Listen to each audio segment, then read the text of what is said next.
What's up, guys? It's TRT77 here with my week 6 game of UPA Showdown. Now, yes, this game has been super delayed, and I'm really glad we got to play this game. Obviously, it was delayed because of the floods in Australia, and Doom was really pressured by a lot of that. So I'm just really glad that he's gotten through that, and we're able to play this game. But spoiler alert, guys, this is coming in after our week 10 game. As you can see with the upload, this was also played after our week 10 game. So we both basically, I'm pretty sure he's got like maybe one more game left after this, because he had a lot of games to make up. But at this time, spoiler alert, in 3, 2, 1, we have made the playoffs because we have a 6-3 plus 13 record. So this game doesn't have a huge bearing for either team. I think it's just seeding, and also I'm not exactly sure how it works with the multiple head-to-heads and everything. So hopefully, I'm not really bringing my A team to this game. Like, we're just kind of, I didn't really calc a lot for this game. I just more or less eyeballed a lot of the calcs based on my knowledge of the mons and how much they usually take. And this is just like a very more of like, for both of us, we're both guaranteed playoffs. Spoiler alert for Doom, but I don't think he's uploading, so it doesn't matter. But I'm not gonna mention who he beat, but he did beat another person this morning, which all but guaranteed him playoffs. So, and I think we might just end up playing him in the first round. I'm not sure. That's a possibility of this game. So I didn't want to show off all my major sets. I just wanted to bring like the more just team friendly sets, like whatever I could, like new stuff I could try out or something like that, like stuff I haven't run this season.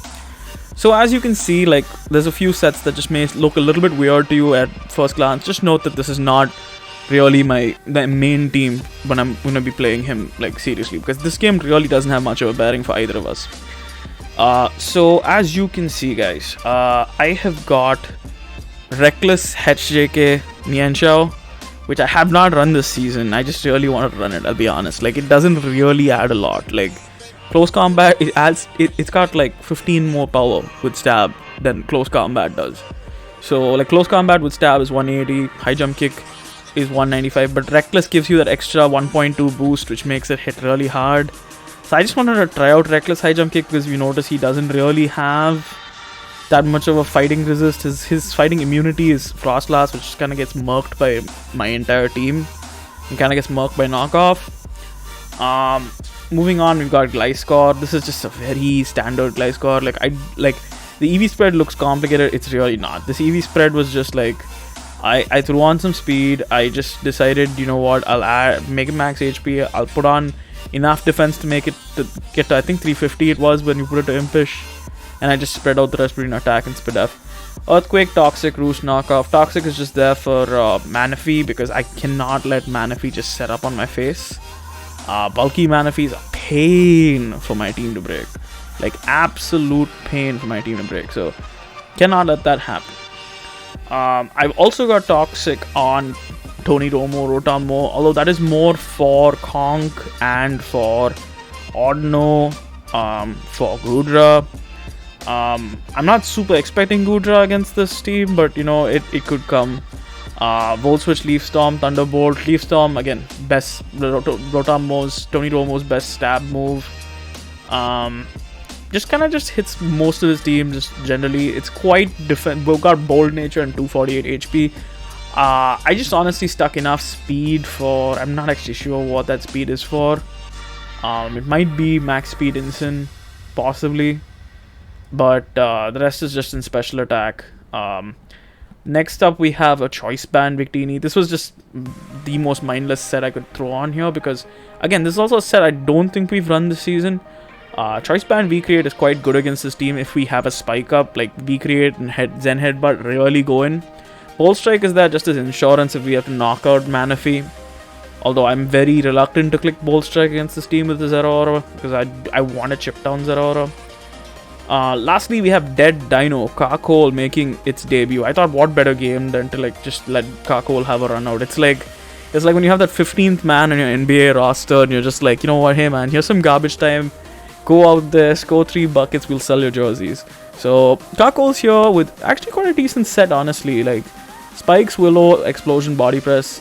It's Speed Crept. I forget for what. Like I maybe Conk. It's not meant to really stay on the field. It's meant to get a spike up. It's meant to Will-O-Wisp something. If Vincent tries to switch in on me, Body Press. I don't even think Body Press 2 shots, but like it should do a fair chunk to Incin. And Incin basically not having recovery, and I don't think he has a Wish Pass. So yeah, he does not have a Wish Pass. No, he does have Odd Omega. What is wrong with me? Sorry guys. But either way, like I'm just more like, you know, if it comes down to it, this thing can just set up a spike, it can explode. That's the best role I feel like Carkol has. So now I'm just gonna jump into the game, guys. Now jumping into the game, guys, as y'all can see, he does bring the Dawn Fan, which, you know, again, y'all should know by now, I hate having to face this man. Like, the ground type that can actually one-shot Feeny, which just really annoys me. Outside of that, like, obviously, okay, let's not talk about the Nidos, okay, but yeah. So outside of that, he does bring the Steela, the Incin, the Conk, Zera, and the Manaphy. So my lead here is going to be pretty straightforward. I'm going to lead the Rotom more because it functions well against most of his mons as a lead. I'm not expecting lead Zera really because he probably has seen me, unless it's Scarf Zera. If it's Scarf Zera, then yes, but like he's seen me lead my Scarfer a lot, especially even with the last game. I led Scarf. I led with Scarf Mienshao.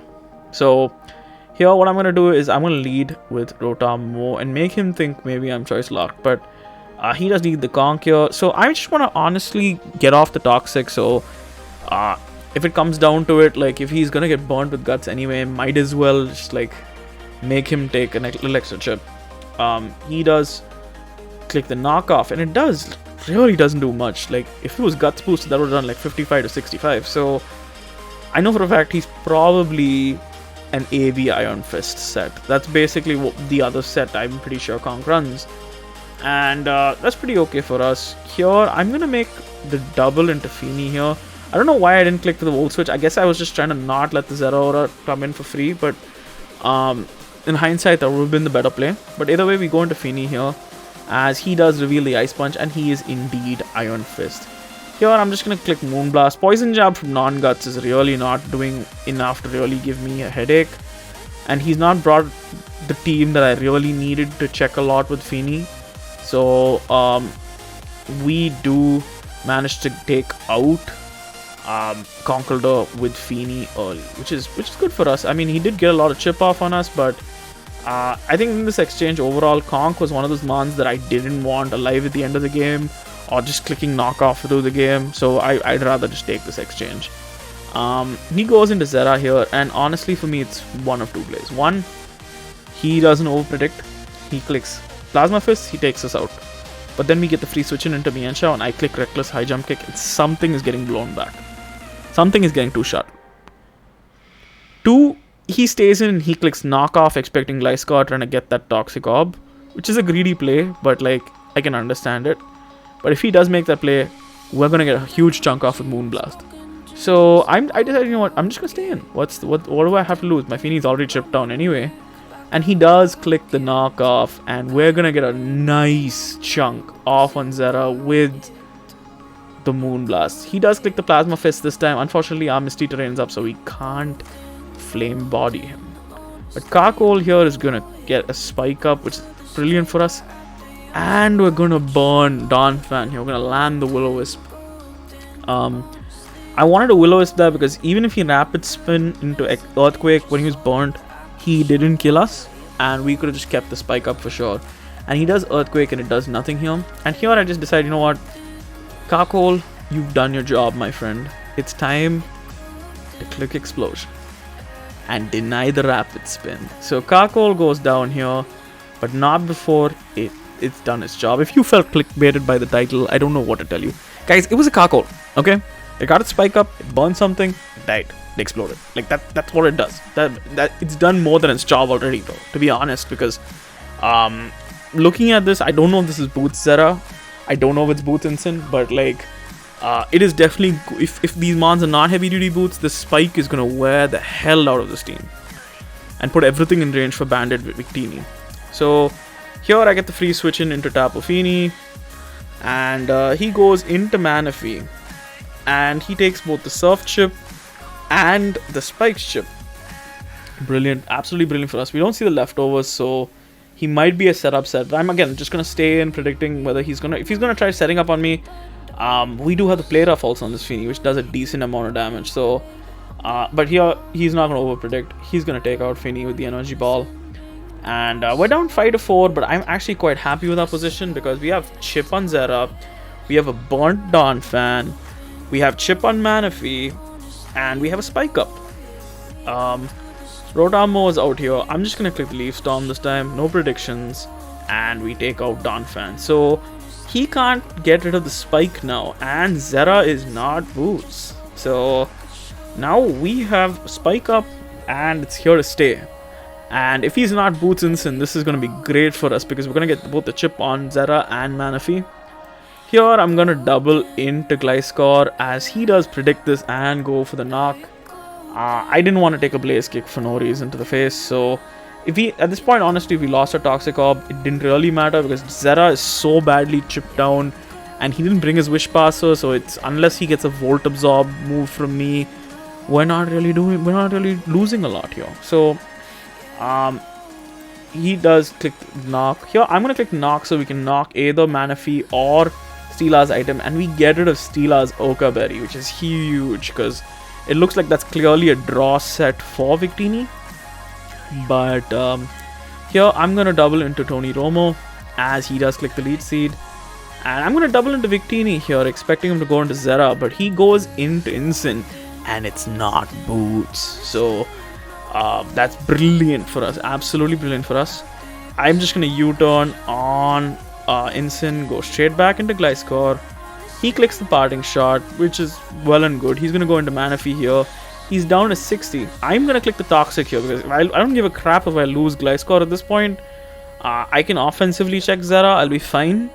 But I cannot afford to let this thing set up in my face. And we click the Toxic. We're faster. We click the Toxic. He does start Calm Minding. I'm terrified that he's Rest, and he is Resto Chesto. Based and that. So I have Toxic on this too, so I'm just going to throw up another Toxic. Hopefully we can get something off here. I'm going to click the T-Bolt here, and it actually does a sizable amount more than I thought. So he's not completely max HP. I'm going to click the Leaf Storm here. I'm not sure if that was a roll to kill or not, but I know that it was going to force him to rest, and without the Chesto now, I can go freely into Victini and click the Zen Headbutts. And Banded Zen Headbutt should 2-hit KO from this range. I wanted to click Bolt Strike, and honestly, in hindsight, I think I should have just clicked Bolt Strike. Even if he went Zera, like, it would have been... I still had Gliscor at 80%. Bolt Strike should have probably been my play. But here, I'm going to click Zen Headbutt. And we do 44, which means this is maybe a min-max roll thing. But according to my calc, it's not. Especially over the fact that we did that much with Leaf Storm. It's the 44 seems to be more of a low roll. But once again, I'm just gonna click the Zen Headbutt here, and we take out Manaphy, which is absolutely huge because we actually only really lost Feeny to it, and like we lost a little bit of health on Rotom, which kind of sucks. But at this point, it's absolutely brilliant. He doesn't have a V-Create switch in. He goes into Celesteela here. Obviously, he knows I'm locked in. And he takes out Rotom with Heavy Slam, which I'm like sus now because this must be like really physically offensive Celesteela if that was to happen. Because yes, I know Rotom weighs like nothing. It's a base 120 stab move essentially. Even resisted its base 90, but like as in after you calculate stab, it's 180. Resisted goes down 90, but like it's still a bold Rotom with a lot of HP. So I was quite confused by that. So here, I'm going to go into Victini. No reason not to. Just click V-Create. He goes into Zera and he sacks it off here, which is probably his best play because he needs to keep Incin alive and not taking V-Creates to the face. And here, basically, again, I'm just going to switch out here in case he's like Scarf or something. I don't want to take a risk, man. He does click the Parting Shot again, and he goes into Celesteela. I'm going to double back into Victini as he does predict and go for the Earthquake, which actually didn't do that much. But Victini is quite a fat mon. And here, once again, I'm going to click the V-Create on the instant switch in, and we do get 39 off, and he's basically dead at this point. He's gonna die to the next spike switch in anyway. So here it just comes down to a formality of what I have to go into. I go into Gliscor here as he clicks knock. I'm gonna take him out with knockoff with Gliscor, and Gliscor picks up a kill here as Instant goes down. Here we're in a little bit of an annoying position because we have to lose him on, and I did just click the knockoff first just to see what he would do. And I'm just gonna go to Mianshao here as he goes for the heavy slam and does 98, which had to be a roll to kill. I'm not sure what the roll exactly was, but all I know is at 80, he should be... reckless high jump kick is a roll to kill, and I'm just gonna go for the roll. Like, if he kills me, Vicrini just comes in and cleans up anyway. And I'm not super pressed for differential at this point. We're already at plus 13, so we should be fine. We go for the high jump kick, and it does 67. And I'm super confused at what this Celesteela spread is at this very moment, because he got an attack piece boost. He killed a bold Rotamo with heavy slam, so he's got a sizable amount of attack. He's adamant, probably, but he's also got a lot of defense. A lot of defense. So he's gonna take out Mianshao here, but this is basically game at this point.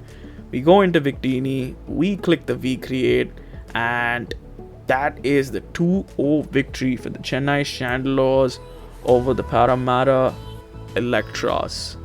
GG's to the DoomShroom. I'm really glad we got this game down. I'm super happy that we didn't miss out on getting this game, even though both of us, I don't know if either of us honestly took it that seriously because we both made playoffs at this point. Hopefully we can run this back in playoffs. This is a fun matchup. Really good player. You have to watch some of his other games. He plays really well. I was actually quite nervous for this before, like before I won the other game, because I was like, oh my god, if I don't win that game, then this becomes a must-win game. But now we go into the playoffs with a record of 7-3. I want to say plus 15, which is great, guys, because we started. I don't know if most of y'all remember, we started out at 0-2, -3, and the first 2 weeks were not friendly to us at all. But from going from 0-2 -3 to 7-3 plus 15, not bad at all. So hopefully these playoffs are gonna come hard and fast now. Pretty good coaches. We're gonna have to buck up and play better than we have this season, especially like a few of the games. We've been a lot more sloppier in UPA than we have been in some of our other leagues. So that is 100% something I have to look to correct before the playoffs. But GG's to Doom once again. That's gonna be it from me, guys. I don't know who I'm playing yet in the playoff race because there's still some games to be played.